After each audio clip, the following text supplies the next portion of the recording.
नमस्कार दोस्तों, मेरा नाम है रंजीत और आप देख रहे हैं आरकेजे सिविल पाठशाला यूट्यूब चैनल। आज हम चर्चा करने वाले हैं तमिलनाडु की एक बहुत ही महत्वपूर्ण स्कीम, जिसके अंतर्गत घर में काम करने वाली महिलाओं को, घर में जो खाना बनाती हैं, झाड़ू पोंछा करती हैं, बच्चों की देखभाल करती हैं, ऐसी महिलाओं को तमिलनाडु की सरकार कह रही है महिलाएं इतना ज़्यादा फ्री में 8-8, 9-9, 10-10 घंटे काम करती हैं, सवेरे 6 बजे से लेकर के रात के 10 बजे तक काम करती हैं, लेकिन इसको हमारी देश की इकोनॉमी में काउंट नहीं किया जाता है, ना ही उनको इसका कोई मानदेय दिया जाता, ना ही इसके उनको कोई पैसे मिलते हैं। तमिलनाडु की के स्टालिन की गवर्नमेंट कह रही है अब हम इन महिलाओं को, इन घरेलू कामकाजी महिलाओं को 1,000 रुपया महीना देंगे।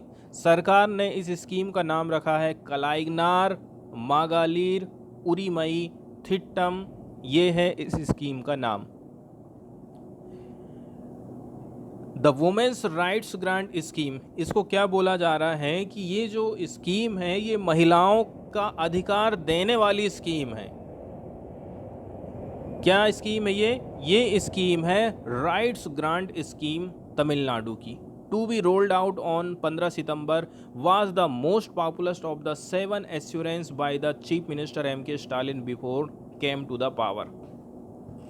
सत्ता में आने से पहले इन्होंने कहा था, 7 वादे किया था। उन 7 वादों में एक वादा इनका बहुत ही ज़्यादा महत्वपूर्ण रहा था, वो यही योजना से रिलेटेड था।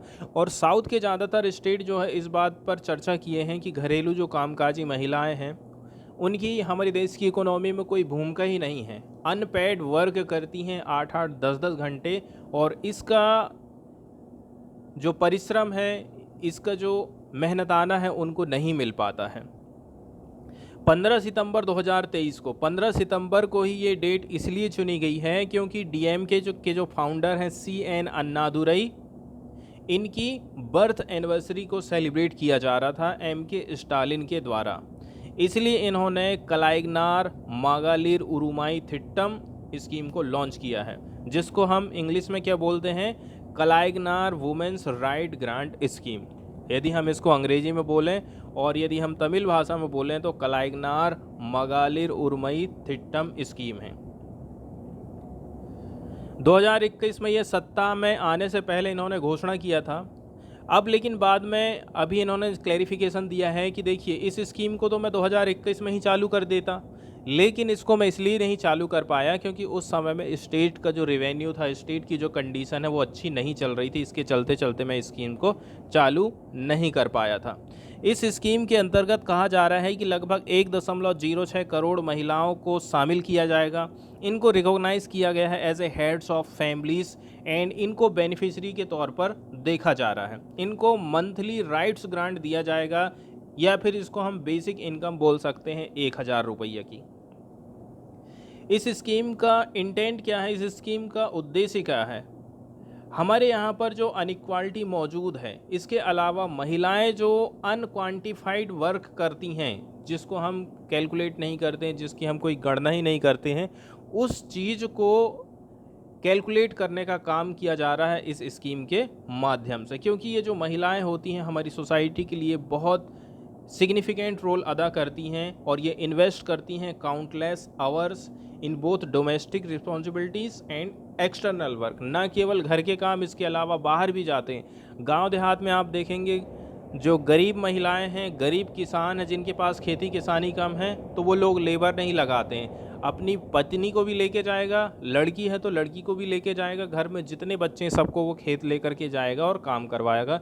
ऐसा सिस्टम चलता है। मतलब घर में भी काम करो और घर के बाहर भी काम करो।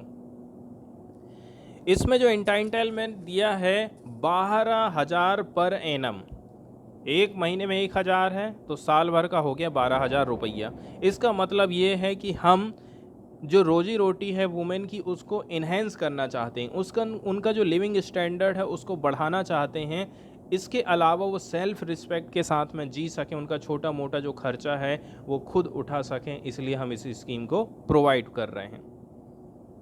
वहीं यदि हम एलिजिबिलिटी क्राइटेरिया की बात करें तो इसके अंतर्गत जो एलिजिबल फैमिलीज रहेंगी, ऐसी महिलाएं जिन्होंने कंप्लीट कर लिया है 21 साल की एज को, मतलब जिनका जन्म 15 सितंबर 2002 के पहले हुआ है, would we qualified to a beneficiary, इनको जो है बेनिफिशरी के रूप में देखा जाएगा। इसके बाद इसमें 3 इकोनॉमिक क्राइटेरिया दिए गए हैं, इसको आप देख सकते हैं। जैसे कि किसी परिवार की जो एनुअल इनकम है ना वो 2.5 लाख से कम होना चाहिए। इसके साथ साथ में आपके पास जो खेती किसानी है, आपके पास जो ज़मीन है 5 एकड़ से कम होना चाहिए और ये सिंचित है। यदि आपके पास में ऐसी ज़मीन है जहाँ पर पानी का साधन नहीं है तो वो 10 एकड़ ज़मीन होना चाहिए, ड्राई लैंड वाला एरिया होना चाहिए।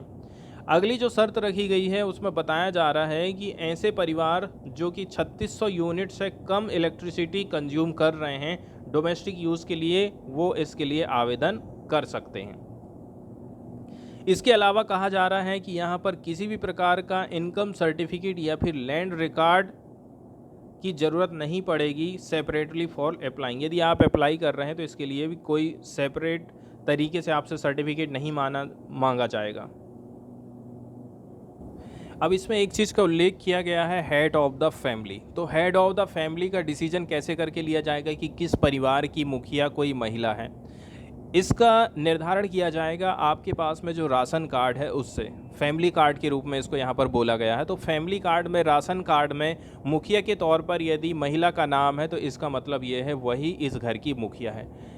पूरे के पूरे जितने भी मेंबर हैं उसको एक फैमिली के तौर पर यहाँ पर निर्धारित किया जाएगा। अब यदि किसी राशन कार्ड में किसी पुरुष का नाम लिखा है कि वो यहाँ का हेड है, तो इसमें बताया जा रहा है कि यहाँ की जो महिला रहेगी, इस फैमिली की जो महिला रहेगी उसको ही फैमिली का हेड माना जाएगा। If the family card specifies a male as the head of family, the wife of the head of the family in the family card will be treated as woman head of the family. Example के तौर पर आप घर के मुखिया हैं ration card के हिसाब से, तो आपकी जो पत्नी रहेगी उसको जो है हेड ऑफ फैमिली माना जाएगा और उसी को फिर ये फ़ायदा दिया जाएगा। अब यहाँ पर कुछ और भी शर्तें हैं, जैसे कि ये भी हो सकता है कि राशन कार्ड में, ठीक है, किसी का भी नाम उल्लेख नहीं किया गया है, ठीक है, तो यहाँ पर बताया जा रहा है कि दूसरी जो महिला रहेगी आपकी फैमिली से, उसको जो है ट्रीट किया जाएगा as a women head of the family. इसके बाद अगली जो कंडीशन रखी जा रही है, if there is more than 1 female member of the family. आपके परिवार में 2 महिलाएं हैं तो जिन्होंने 21 साल की एज को कंप्लीट कर लिया है, तो इसमें बताया जा रहा है कि family member can choose 1 person to apply for availing benefit. अब 2 महिलाएं ऐसी हो गई हैं जिनकी उम्र 21 साल से ज़्यादा है, तो अब ये परिवार ही डिसाइड करेगा कि फ़ायदा किसको मिलेगा, कौन रहेगा फैमिली का हेड। यदि बताया जा रहा है कि ये जो फैमिली है are headed by unmarried single women, यदि फैमिली को लीड कर रही है कोई अनमैरिड सिंगल वुमेन या फिर कोई विडोस है या फिर कोई ट्रांसजेंडर है, उनको भी कंसीडर किया जाएगा as a woman head of the family. तो ये बहुत ही बेहतरीन कदम उठाया गया है कि इसमें ट्रांसजेंडर को भी शामिल किए हैं, विधवा महिलाओं को भी शामिल किए हैं और ऐसी लड़की जिसकी शादी नहीं हुई है उसको भी यहाँ पर शामिल किया गया है। अब इसके बाद हम बात करते हैं कौन कौन से ऐसे रीजन हैं जिसके चलते चलते आप अप्लाई नहीं कर पाएंगे। तो इसमें बताया जा रहा है, देखिए, यदि आप जो है टैक्स पेयर हैं, एम्प्लॉय ऑफ द गवर्नमेंट हैं या फिर पब्लिक सेक्टर अंडरटेकिंग में काम कर रहे हैं, बैंक में काम करते हैं, लोकल बॉडी में काम करते हैं, कोऑपरेटिव सोसाइटी, इलेक्टेड रिप्रेजेंटेटिव हैं आप, मतलब यदि आप विलेज पंचायत के वार्ड मेंबर हैं तो आपको फ़ायदा मिलेगा। And those having car, jeep, tractor, heavy vehicle for आउन यूज़, तो इनको जो है इस स्कीम का फ़ायदा नहीं मिलेगा। यहाँ पर ये चीज़ यहाँ पर ध्यान में रखना है कि आपके घर में कार नहीं होना चाहिए, आपके घर में जीप नहीं होना चाहिए, आपके घर में ट्रैक्टर या फिर हैवी व्हीकल नहीं होना चाहिए। Besides families receiving regular social security scheme pension such as old age pension scheme, widow pension है, अनऑर्गेनाइज वर्कर्स वेलफेयर पेंशन मिल रहा है, and families receiving pension, family pension from government were declared ineligible for benefit. कौन कौन से लोग इससे बाहर हो जा रहे हैं भाई? जिनको जो है ओल्ड एज पेंशन स्कीम मिल रही है, विधवा पेंशन मिल रही है, अनऑर्गेनाइज वर्कर वेलफेयर पेंशन मिल रही है, तो ये लोग इस स्कीम से बाहर हो गए हैं।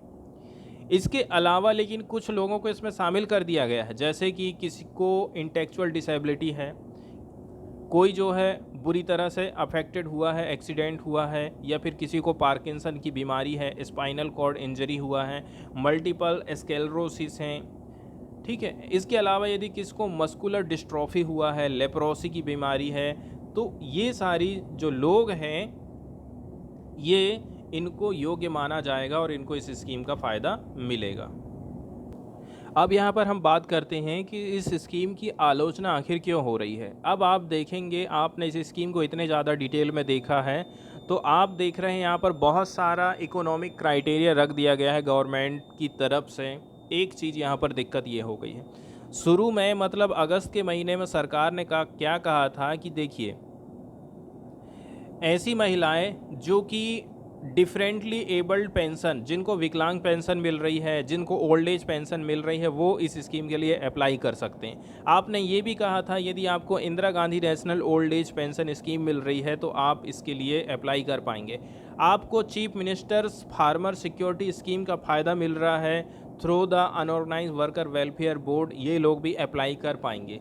दूसरी नंबर की बात यह है, आप कह रहे हैं कि हम आपको 1000 रुपया महीना देंगे, जबकि in addition to this in July government had also enhanced from 1000 से 1200 the assistance to the beneficiary of social security pension scheme implemented by the various department of the Tamil Nadu government.